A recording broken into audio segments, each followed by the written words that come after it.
직장 생활을 정년퇴직까지 버틴 큰 힘들 중에 네. 하나는 그 애매한 재능이라고 저는 생각을 하는 거예요. 애매한 재능. 예. 특출나거나 탁월한 재능이 있는 분들은 네.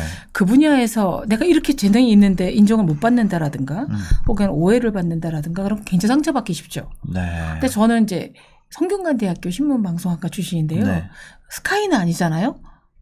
네. 저희 성균관대학교는 오버 더 스카이라고는 해요. 오버 더 레인보우라는 노래 구절을 네. 해서 600년 건학 뭐 이렇게 네, 네. 역사를 역사를 자랑하고 율곡이 이런 분이 선배다 뭐. 네.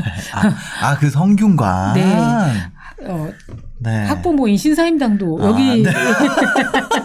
화폐에 나와 있지 않느냐? 뭐 예. 이렇게 자부심을 가지지만 어쨌든 뭐 90% 이상이 스카이인 조직이란 말이죠. 네, 신문사가 네. 당시엔 뭐 그렇고 전 자격증이 아무것도 없고 운전면허증도 없거든요. 예. 네. 그리고 과도 신문방송하기 참 애매모호한 과였고요. 여성도 뭐 아주 젊은 여성도 아니고 아주 늙은 할머니도 아니고 정체성을 밝히기가 좀 그렇다고 뭐 정치 전문 기자나 아니면 논객 뭐도 아니어서 그냥 그렇기 때문에 오히려 겸손해질 수 있었던 것 같아요. 그리고 꾸준히 뭔가를 계속 해보면 뭐가 되겠지. 그래서 네.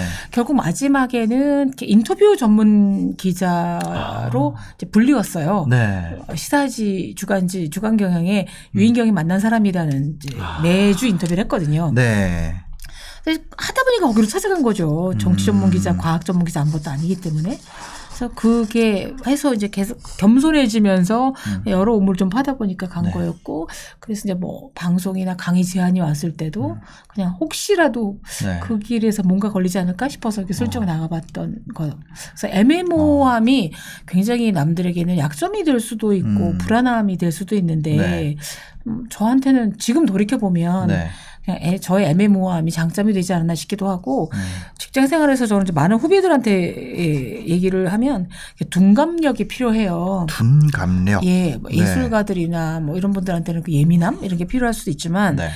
수많은 사람들을 계속 만나야 되고 계속 험담도 들어야 되고 경쟁도 해야 되고 이럴 때는 둔감함 왜냐면 상처를 받아도 그냥 저 사람은 저렇게 생각하는구나. 늘 독서를 가지라든가 아니면 누가 저한테 무슨 지적을 해도 좋은 지적이네. 뭐 이 정도 고칠 건 고치고 아닌 건 뭐 말고 뭐 네. 이런 것들 그래서 좀 둔감했어요.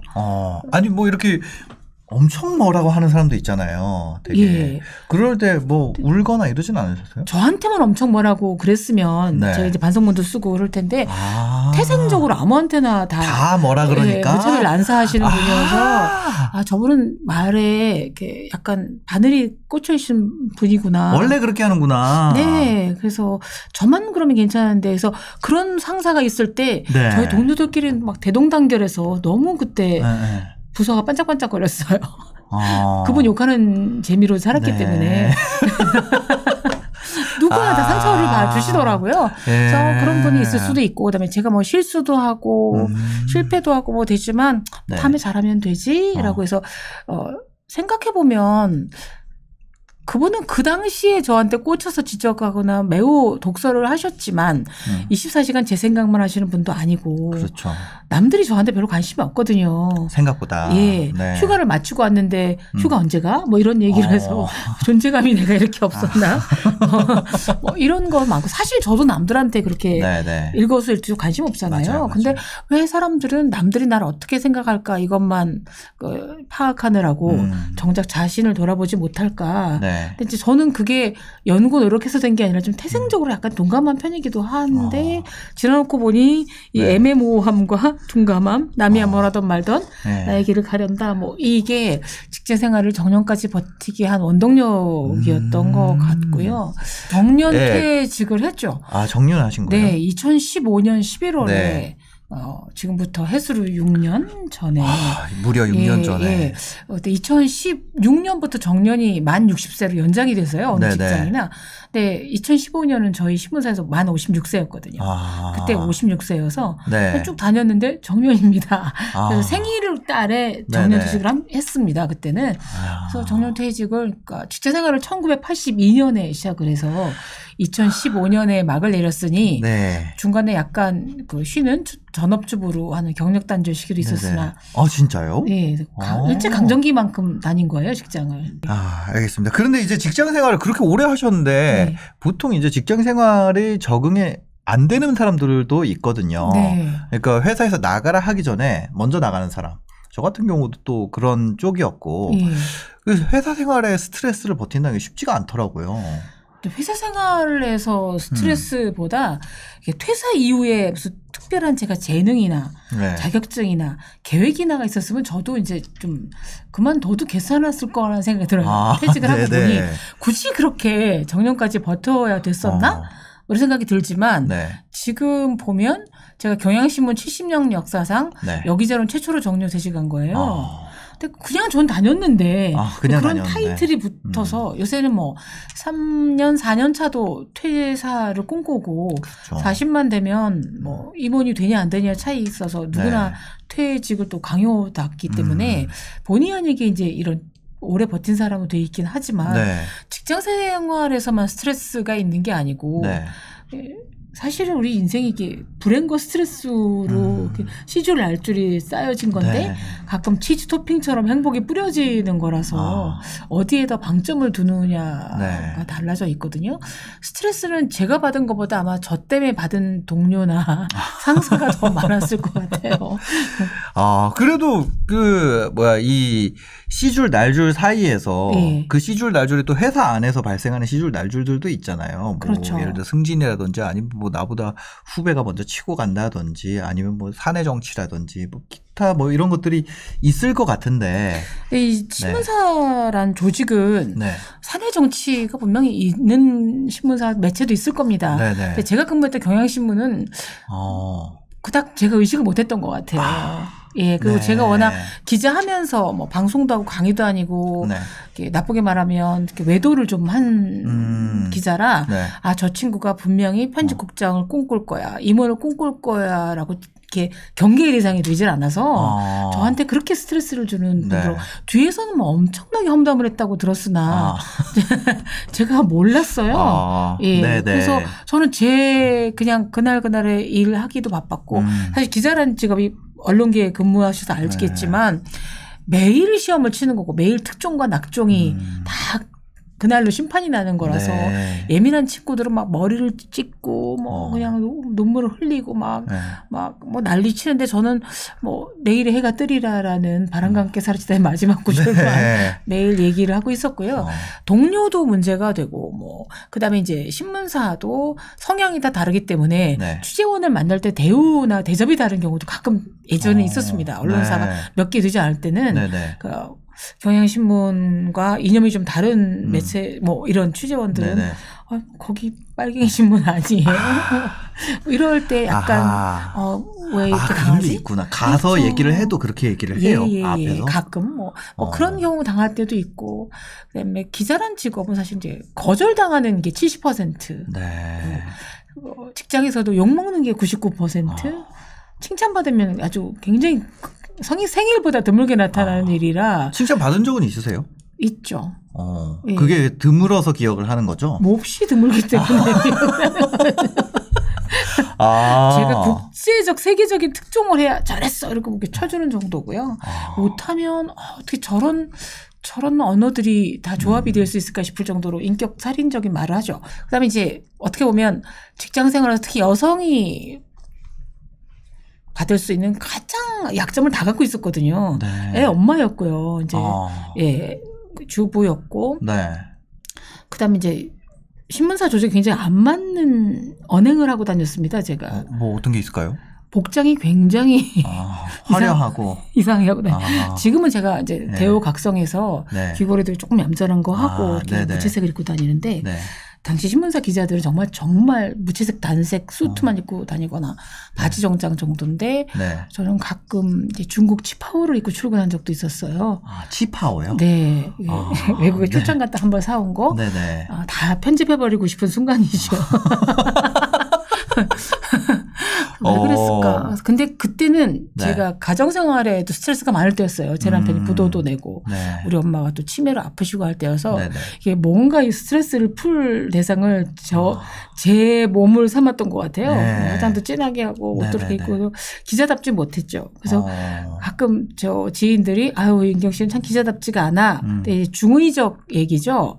기자답지 않게 이렇게 막 이렇게 독선을 하거나 막 야비한 질문을 하지 않고 다 이해한다는 듯한 뭐 네. 태도, 네네. 좀 친화력 있는 태도를 보인다는 건 굉장히 긍정적이에요. 네.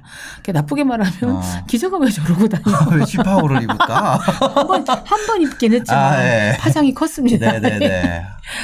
그래서 이제 그렇게 지내다 보니 이제 세월이 다 흘러갔어요. 그래서 네. 남들한테는 무슨 말을 하던 제가 받아들일 것만 받아들이고 네. 안 받아들일 건 안 받아들이고.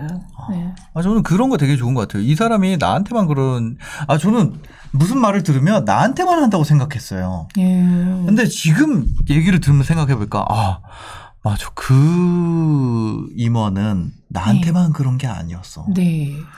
다 그랬구나 생각해보니까. 성정이고 성향이 있죠. 네. 그러니까 분석을 좀 해보시면 좀 필요할 것 같고요. 뭔가 스트레스가 쑥 내려가는 느낌이에요. 그거를 생각을 했더니. 네.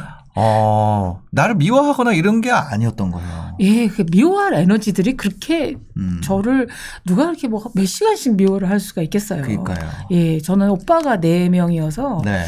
4명의 오빠로부터 이제 돌아가면서 야단을 맞을 경우도 참 많았는데 야단을 맞으면서 그 생각을 하는 거예요. 네. 야단을 맞는 시간이 되게 한 10분을 못 넘기죠. 5분만 하면 그것보다 힘들어요. 할 말도 없고. 예, 가끔 체벌도 했는데. 체벌도. 1960년대에나 가능한 얘기입니다. 1960년대. 네. 그래서 그 여인 잔혹사 책을 써도 될 정도였는데 그러면 이 말도 5분 안에 끝나겠지 싶으면 그냥 눈을 다소곳이 내리깔고 이제 딴 생각을 했어요.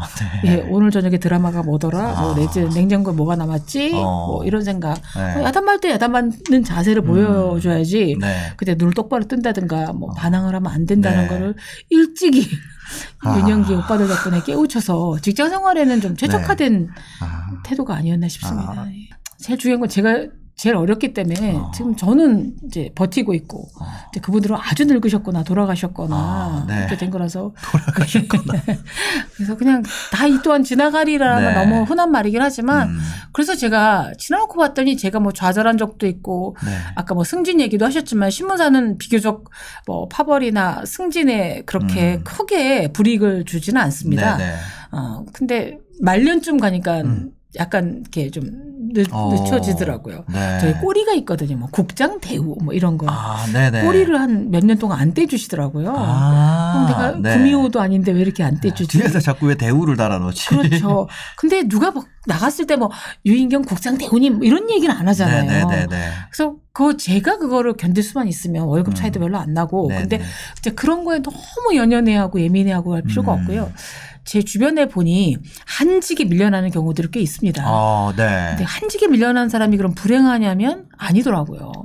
정약용 선생도 이렇게 귀향 갔을 때 뭐 다 그런 책도 쓰시고 뭐 다 하고 괴로움의 작품도 나오는 것처럼 그 시간을 본인이 어떻게 받아들이냐의 차이인 것 같아서 그렇게 심각할 필요가 없어라는 생각이 들어서 이제 그런 제목의 책도 이제 낸 거죠. 어떻게 보면 한직이라는 게 뭐 찬데 가서 한직이 찬밥 신세에서 한식인지 쉬엄쉬엄해서 한직인지 뭐 그거는 모르겠어요. 그렇죠. 그 받아들이기 나름이라는 거죠. 좀 여유 있어지고 남들의 집중적인 시선 포화로부터 좀 벗어날 수 있으면 자신이 하고 싶어하는 일들을 할 수 있고 그래서 그때 박사학위 딴 친구도 있고요. 약간 경계가 풀린 상태에서 또 책 쓰신 후배도 있고 뭐 많아서 그 순간을 자기가 어떻게 받아들이냐의 차이가 결국 자신의 인생을 만들어가는 것 같아요. 그럼 어떤 사람들이 나에게 좀 함부로 대하거나 뭐 이렇게 막대할 때는 그 사람이 원래 그런 사람인지 좀 그걸 좀 살펴볼 필요가 있겠네요. 대부분 원래 그런 사람들. 원래 그런 사람. 원래 그런 사람. 근데 원래 그런 사람이라도 내가 기분이 나쁠 수 있잖아요. 있죠. 근데 막대하거나 모욕적인 언사를 쓰는 사람들 언어 습관이 그렇습니다. 근데 그분들의 언어 습관을 지적하기는 좀 그렇고요. 실제 직장 생활을 하면. 네. 만약에 밖에서 만나면은 야, 너 뭐 그따위로 얘기하냐 이렇게 할 수 있겠지만 직장 생활에서는 이 상하관계가 있으니까 그 얘기하기가 쉽지 않잖아요. 그렇죠. 그래서 내가 참으면 호구가 되는 게 아니라 생각이 드는데 호구와 진상 중에서는 저는 제가 호구가 되어 있는 편을 택했습니다. 호구가 낫다. 진상보다. 그게 나중에 오래 가더라는 거예요. 잠깐 왜 이런 말을 하십니까? 저 모욕당했습니다라고 뭐 사실 뭐 자기 주장을 하는 것도 중요하나 그분이 이걸 그냥 듣고 난다. 그 당시에는 이 사람이 이런 모욕적인 언사를 하고 속된 말을 하는구나. 근데 당신은 나를 모욕해도 나는 모욕을 안 당할 권리가 있다. 그래서 마음속으로 이렇게 반사 이런 걸 하는 거죠. 이 얘기는 이렇게 직언이라고 2000년대 스토어 학파의 철학을 현대적으로 쉽게 풀이한 책에 나와 있는 사례예요. 그러니까 2000년 전에도 모욕해서 죽이기도 하고 죽기도 했다. 2000년 전에도? 그럼요. 모욕은 인류의 시작과 더불어서. 근데 모욕이라고 생각 안 해도 모욕을 받아들일 수도 있는 거고요. 얼굴이 크다라고 가끔 얘기를 할 때가 제 딸이 엄마는 몇 살부터 이렇게 얼굴이 컸나 뭐. 근데 백화점 가면 저더러 얼굴이 너무 작다는 거예요. 얼굴이 작으시니 이런 옷이 어울립니다. 근데 그때는 제가 유리한 것만 받아들이면 되는 거거든요. 그래서 그런 거에 남들의 평가나 비판 너무 연연해야 하실 필요가 없고 이제 그분들이 우리의 인생을 대신 살아주지 않기 때문에 상처는 안 받을 수는 없죠. 상처는 받을 수 없죠. 그래서 그냥 저렇게 농담식으로 그런 얘기를 해요. 미워하는 사람 있으면 이렇게 이름을 적어서 유인경 이 사람 날 괴롭혀. 그런 다음에 가끔 저는 이렇게 불질러요. 태워버려요. 꾸기거나. 꾸겨서. 그러니까 그런 거는 어떻게 보면은 좀 내가 참는 거잖아요. 참아내는 게 아니라 무시하는 거죠. 무시한다. 저를 무시하는 사람 저도 무시해 주면 되는 거죠. 그런 것 같아요. 그런 친구들이 있는 것 같아요. 생각해 보면. 막 혼나는 분위기예요. 근데 마이웨이를 가는 친구들도 있어요. 막 혼나는데 그러고 나서 예를 들어 우리 기수들 다 혼났어. 그러고 나서 야, 뭐 할래? 뭐 그냥 이렇게 얘기하는 친구들도 있었던 것 같아요. 생각을 해보면. 저였어요. 맞아. 나온 다음에 근데 뭐라 그러지?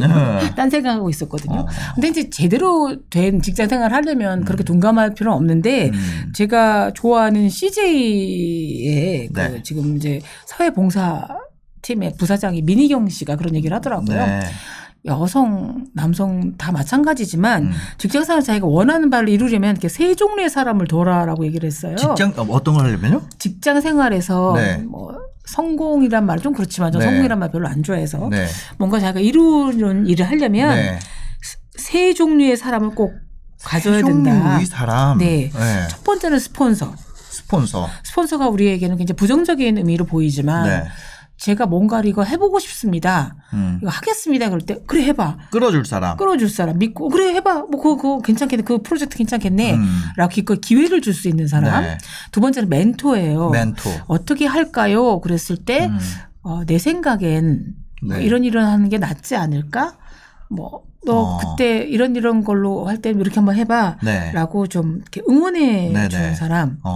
이제 세 번째가 라이벌이라는 거죠. 라이벌이 없으면 분발하거나 이렇게 성장하기가 어렵다라는 거예요. 이 경쟁 상태는 상당히 일반적으로는 스트레스의 대상인데.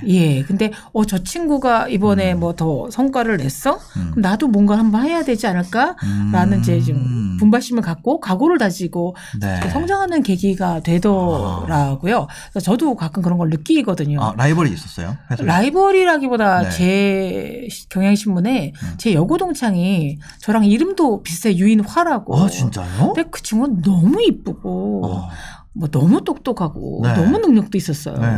같은 직장에 있었어요? 고등학교 동창이? 걔가 다른 신문사에 있다가 우리 신문사로 온 거예요. 우와. 그래서 어디 가도 막 유인화 얘기를 하는데 쟤는 너무 화려하고 너무 멋있고 막 그래서 쟤는 왜 저러지? 그러고 막 사람들이 너무 좋아하는 것 같고. 근데 걔는 또 바깥에 나가면 너무 스트레스 받는데요. 왜요? 유인경이라고 경향신문에 있지 않나요? 저는 이제 방송 나가니까 이름 좀 알려져서 뭐 씩씩거리고 왔고 인경아 너랑 나랑 그러고 뭐 네가 내 동생 후배인 줄 알았댄다. 내가 노안이래 뭐 이랬고 여러 가지로 이제 이 와중에 둘이 이제 동맹을 맺었죠. 우리 서로 잘 살아야 돼. 네. 서로 잘 살아야 돼. 이름도 비슷한데 네. 서로 얼굴에 먹칠할 일을 하지 말자. 신문사에서 여자들끼리 연맹하자. 네. 라이벌일 수도 있고 완전히 전우일 수도 있고 이런 대상들이 좀 하나씩은 그러니까 라이벌인지 모르게 라이벌로 점 찍어서 경쟁할 네. 수도 있는 거고 대놓고 할 수도 있는 거지만 이 세 종류의 사람이 있다면 굉장히 복이라고 생각이 들고요. 네. 히든 피겨스라는 영화를 보면 히든 피겨스. 예. 네. 그 흑인들이 1960, 70년대 정말 인종차별 너무 심했던 때 네네. 나사에서 근무했던 흑인의 천재적인 여성들의 이야기입니다. 네. 그 수학자도 있고 나중에 뭐 그 컴퓨터 퍼스널 컴퓨터 나왔을 때 운영하는 사람도 있고 뭐 있는데 네. 흑인이고 여성이고 라는 이유만으로 그때는 화장실도 아마 다른 건물에 배치돼 있었어. 그랬던 시절이 있었어요. 승진은 꿈도 못 꾸던 시절. 네. 근데 그때의 이분들의 노력, 묵묵히 노력도 중요했지만 케빈 코스트너란 배우가 네. 역할을 했던 굉장히 임원이 하나 있었는데 이 능력을 알아보고 기꺼이 이 사람들을 회의실에 초대하기도 하고 스폰서와 멘토 역할을 해준 그렇죠. 거네요. 그다음에 컬러드라고 써 있는 유색인들만 들어갈 수 있는 화장실 문을 깨부시는 역할을 해주셨거든요. 네. 그래서 지금도 젠더 갈등이 심하기도 하고 지금 오히려 남성들이 역차별을 받는 듯한 느낌이 들기도 하지만 그러니까 누군가는 그런 분들이 기꺼이 우리가 아무리 천정을 뚫는다고 해도 네. 그 위에서 뚫어주면 편하잖아요. 그렇죠, 우리가 이렇게 찌르는 것보다 네.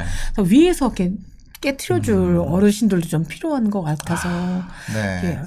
스폰서, 멘토, 라이벌을 직장 생활을 계속 하실 생각이라면 네네. 근데 이분들이 나중에 독립을 하던 제가 다른 일을 하던 계속된 인연으로 이렇게 네. 이어져 오고 있거든요.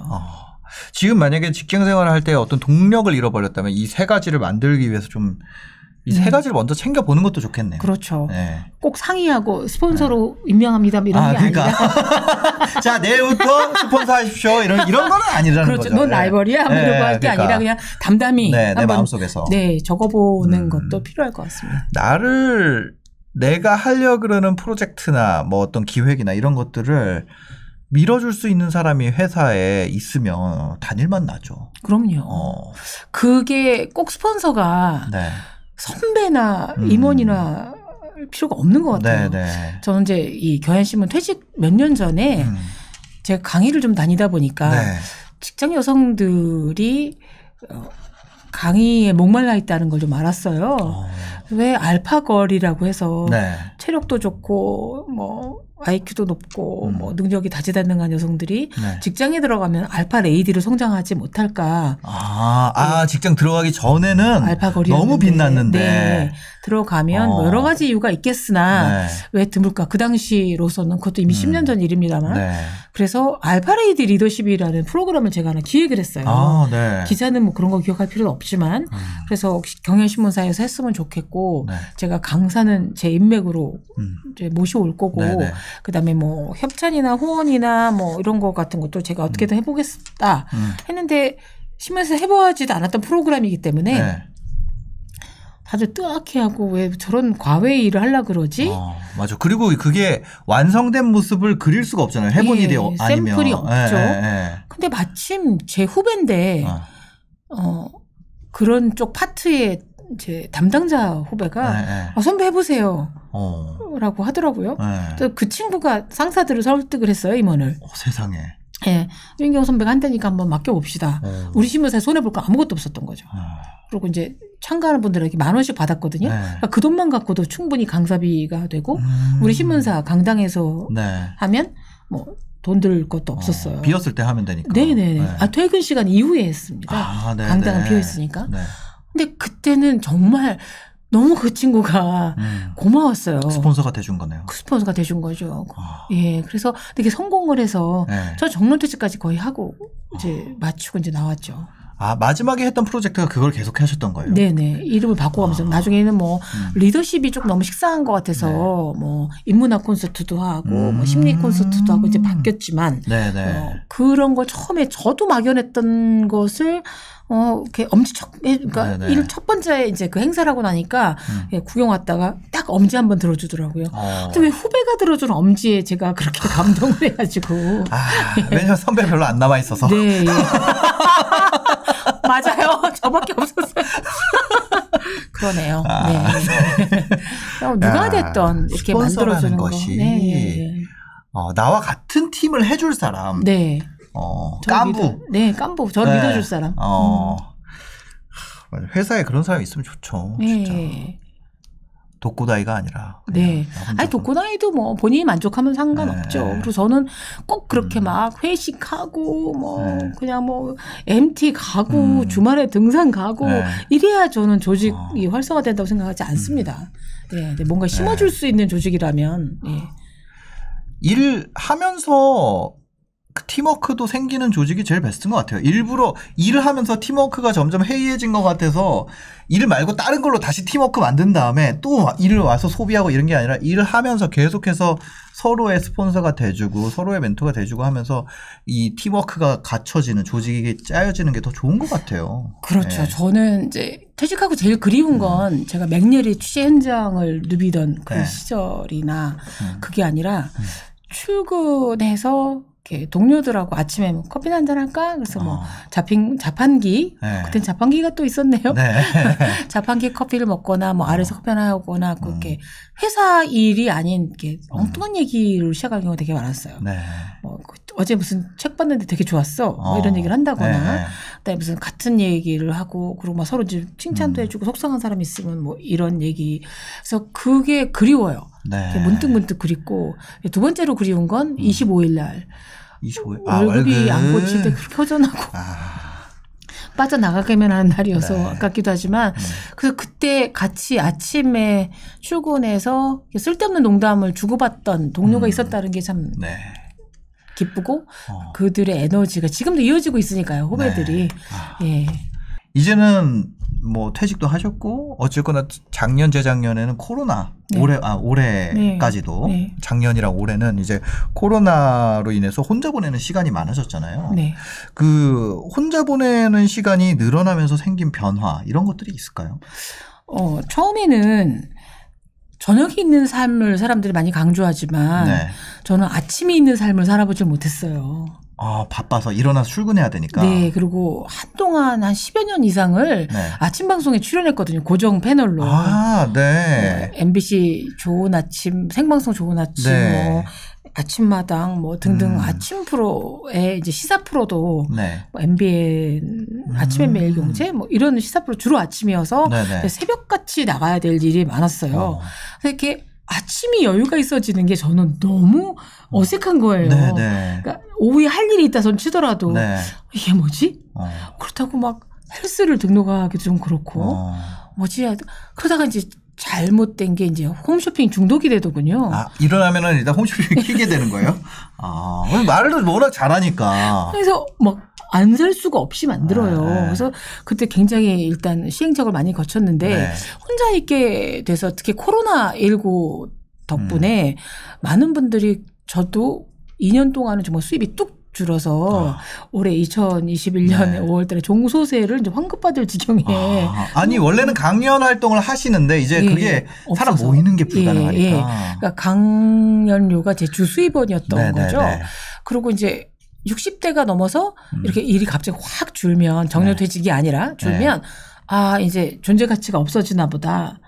불안감 같은 게. 뭐 이 세상이 언제 끝나나. 그리고 제가 꼭 있어야 될 사람도 아니라는 생각. 제 강의가 반드시 들어야 될 강의는 아니란 말이죠. 그래서 그런 것 때문에 나는 이제 이대로 그냥 사라지나 보다. 제 소원이 이렇게 페이드아웃이었어요. 은은히 사라지고 은은하다란 말 되게 좋아하는데 귀여운 것도 은은히 귀여운 게 좋고 근데 제가 이런 위기에 그래서 갑자기 막 너무 자존감이 지하 6층까지 내려가는 세상에 돈이 없고 이건 문제가 아니라 난 뭘 할 수 그럼 진즉 신문사 다닐 때 박사라도 따둘 걸 무슨 자격증이라도 하나 해둘 걸 일찍이 유튜브에 도전을 해볼 걸 뭐 등등 각종 생각이 다 들었는데 근데 너무 감사한 게 빈 시간 동안 이제 저를 이렇게 정리하는 시간을 가졌어요. 처음에는 이제 집안 정리죠. 뭐 책장 정리, 옷장 정리, 서랍 정리, 뭐 등등등 하다 보니까 제가 너무 많이 가지고 있구나 느끼기도 했고 그 다음에는 외국을 저는 참 잘 다녔어요. 출장도 다니고 여행도 다니고. 근데 그게 참 그립더라고. 못하라 그러면 금기 되면 막 할 때는 몰랐는데 밀항이라도 하고 싶은 그런 느낌이 들죠. 강렬한 욕구가 있었는데 네. 그래서 한동안 외국 레스토랑을 찾아다녔어요. 외국 레스토랑? 네, 프렌치 레스토랑. 국내에서? 네, 뭐 자페니스 그 이국적인 풍경을 둔 레스토랑을 갈 때가 너무 많은 거예요. 뭐 그런 거 하기도 하고, 그다음에 이제 뭐 카톡이나 뭐 이런 거 네이버 밴드 이런 걸로 친구 안부를 묻는데 이렇게 즉각적으로 제 답도 하고 칭찬해주고 응원해주고 뭐 이걸 굉장히 하다 보니까 인간관계가 훨씬 더 좀 끈끈해진 느낌이 들기도 하고 나이 들면 사실 이렇게 혼자 있을 때에 가장 위험한 게 그 순간에 자기를 굉장히 자존감을 낮게 보고 언론하고 론리를 모른단 말이죠.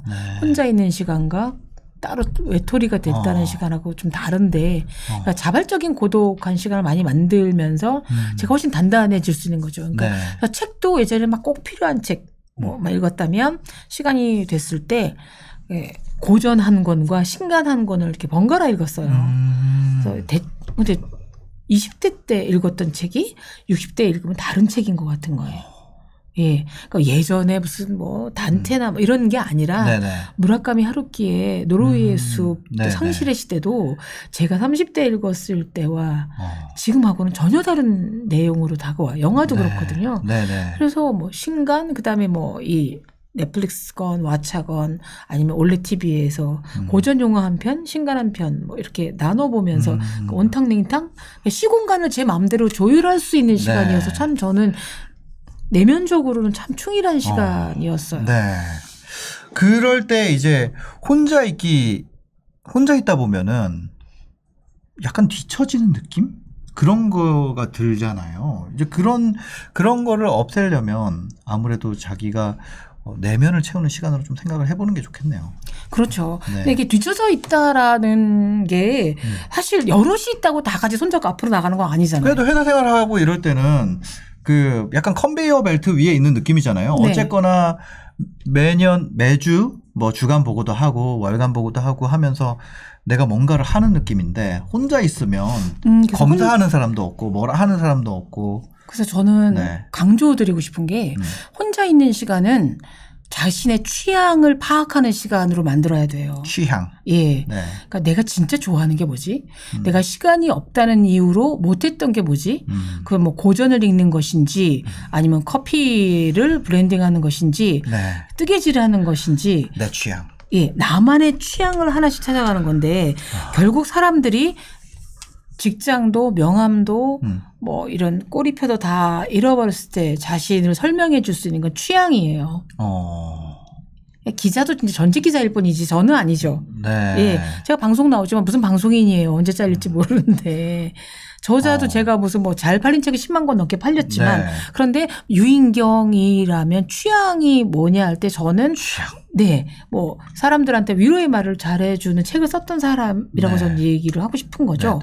그래서 뭐 보면 결국 마지막에 그 사람을 빛나게 해준 건 취향이 그 사람들의 나중에 기회를 주더라고요. 요리를 잘했던 탤런트들이 음식 프로에 나와서 뭐 MC가 되거나 광고에 나오기도 하거나 뭐 누구가 무슨 얘기 보면 취향 나의 또 그러니까 에세트라 맨 펄슨이라고 그러더라고요. 그러니까 유인경인데 다시 하고 이 사람 뭐 좋아하는 사람이냐.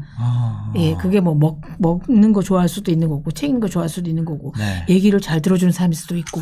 그 사람이 좋아하는 게 결국에 남네요. 그렇죠. 나중에. 그래서 김정훈 사회문화 심리학자가 명지대 교수 정교수 자리를 때려치우고 동경으로 이제 유학을 갔죠. 동경도 아니고 오사카인가 뭐 어딘가 나고야인가에 지방에 가서 단기 대학이라고 일본에서 그러는데 미술 공부를 했어요. 그래서 자기 소개할 때 뭐 김정훈, 뭐 문화심리학자, 뭐 나름 화가, 근데 전시회를 하지 않는 화가. 그래서 화가를 하고 이제 글을 쓰려다 보니까 여수의 선물에 굉장히 의리의리한 자기만의 서재를 만든 거죠. 예. 그래서 말년이 지금 얼마나 부티나게 보내는지 몰라요. 그 부티가 돈이 많다라는 게 아니라 집착하게. 취향이 아주 넉넉하게. 그렇죠. 내 취향에 파묻혀서. 그렇죠. 아, 맞아. 근데 어른들이 그런 얘기 하잖아요. 너 좋아하는 일을 직업으로 하면 좋을 거야. 그런 얘기 하잖아요. 직업은 잘하는 일을 해야 돼요. 아, 잘하는 일을 해야 돼. 네. 그래야지 어디 경쟁 사회인데. 근데 취향은 좋아하는 것 맞아요. 취향으로 잘할 필요는 없는 거죠. 네. 예. 내가 취향인 거를 잘할 필요는 없다. 네. 그냥 거기에 흠뻑 빠져드는 게 중요한 거지. 네네. 그걸로 막 경선대에 나가서 뭐를 하거나 이게 아닌데. 그죠. 직장이라면 좀 잘하고 재능이 있어야 되지 않습니까? 근데 가끔 그런 생각할 때가 있어요. 네. 왜 이 사람이 이 직업을 선택했을까? 띄어쓰기 맞춤법도 모르는데 왜 기자가 됐을까? 이런 것처럼. 예. 아이들을 안 좋아하는데 왜 교사를 하지? 네. 뭐 이런 건데. 그죠. 그게 아니라 취향은 상관없잖아요. 제가 뭐 트로트를 좋아하던 클래식을 좋아하던 상관없이 그건 제 취향이니까. 네네네. 근데 제가 몇 살까지 살지 모르지만 마지막에 그 사람을 규정할 수 있는 건 취향이고 그 취향이 그 사람 참 멋있게 아우라를 보이더라는 거죠. 그러니까 정치인 중에서도 클린턴 대통령이 색스폰을 부는 모습이 참 섹시해 보였고요. 오바마 대통령이 항상 해마다 권장 도서를 알려주잖아요. 이 책 읽고 너무 좋았어라고 하면 사람들이 와 사고 저랑 일면식도 없는 만나본 적도 없지만 오바마 전 대통령 그분이 추천하면 다 사서 읽거든요. 그분 책들이 좋았어요 저한테. 그래서 이제 그런 거 해서 취향이 맞는 사람끼리 모이면 서클이 되기도 하고 뭐 이런 게 있어 외롭지가 않는 거. 만년을 유지하는 비결은 인간관계가 좀 풍성한데 취향이 같은 사람들의 인간관계가 제일 오래 가더라고요. 목적 없이. 이것 때문에 우리 만났잖아. 맞아. 취향이 같은 사람. 네, 그래서 저희는 모임이 2가지가 있는데요. 돌밥이라고. 돌밥? 예, 돌아가면서 밥 사는 분. 나이도 다른데 아주 공평하게 이달은 나, 다음 달 누구 나 이렇게 돼갖고 그래서 정말 음식과의 약속이에요 저희는. 그래서 음식만 얘기다 보니까 누가 험담할 것도 없고 투덜거릴 필요도 없고 축하할 일은 축하해주고 누가 상처받았다면 따독거려주고 대신 더 욕해주고 이제 끝나서 아주 가뿐해요. 뭐 이용해 뭐 그런 거 없어요. 그다음에 이제 현양몽이라고 다 이제 여자들 모임이긴 한데 현모양처가 되려는 모임이에요. 이름을 왜 지었냐면 다 일하는 직장과 직업이 있는 정말 어마어마한 어벤져스 여성 모임인데요. 그분 어떤 분이 그러더라고요. 자기 꿈이 이 현모양처라는 거예요. 남편도 있고 자녀분도 있어요. 꿈이란 건 이루어질 수 없기 때문에 우리가 꿈꾸는 거잖아요. 우리 같이 바쁘게 일하는 사람들은 현모양처럼 절대 못 되기 때문에 현모양처 전부 다 동감을 해서 현양몽이라는 모임이 있는데 현모양처는 몽일 뿐이다. 절대 될 수가 없어요. 저는 어제도 제 딸을 만났더니 엄마 나 수능 나 몇 점이었는지 모르지? 그러더라고요. 그래서 나 학력고사, 연합고사 점수도 모르는데 내가 왜 내 딸 걸 알겠니? 그래서 현모양처는 아니죠. 근데 그런 공감대가 있어서 아무 이해관계 없이 즐거운 얘기만 하고 서로 축복해주고 해요. 그래서 오래 가요. 혼자 있는 시간이 왔을 때가 기회네요. 저는 기회라고 생각해요. 취향을 발견할 수 있는.